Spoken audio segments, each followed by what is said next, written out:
এই মুভিটা মানে দেখার মতো একটা মুভি, যে পরিচালক বানাইছিল, মানে ও ভাবছে না যে এত ব্যবসা হইব।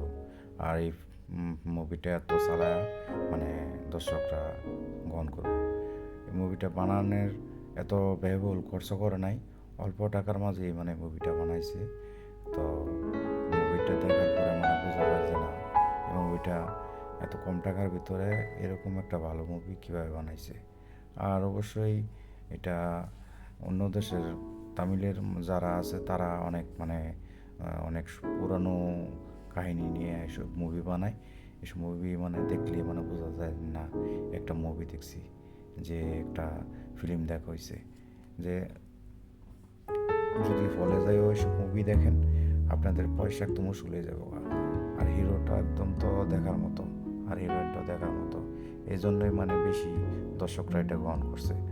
আর এটার মাঝে মানে গানগুলো যেরকম সুন্দর, আর এই হিরো আর হিরোইন দোনোটা মানে অনেক মানে দেখার মতো। আর যেসব ড্রেসগুলো পরাইছে মানে একদম মানে দেখার মতো, একদম দেখার মতো। আর তামিলের মুভি তো আমি এখন তো অনেকগুলি দেখছি, মানে এই মুভিটা আমার কাছে সবচেয়ে ভালো লাগছে এবং সুন্দর লাগছে। মানে এরকম একটা মুভি আমি দুবার দেখছি, অলরেডি দেখা হয়ে গেছে। এখন আর একবার দেখবো, দেখা মানে দেখলে মনে হয় মনটা পড়বো, এরকম একটা মুভি। আর অবশ্যই আপনারা এই মুভিটা দেখবেন, দেখার পরে বুঝতে পারবেন যে না, আমি যে বলছি, যেগুলো কথাটা বলছি, যে ঠিক আছে, মুভিটা একদম দেখার মতো। অবশ্যই দেখবেন, ঠিক আছে।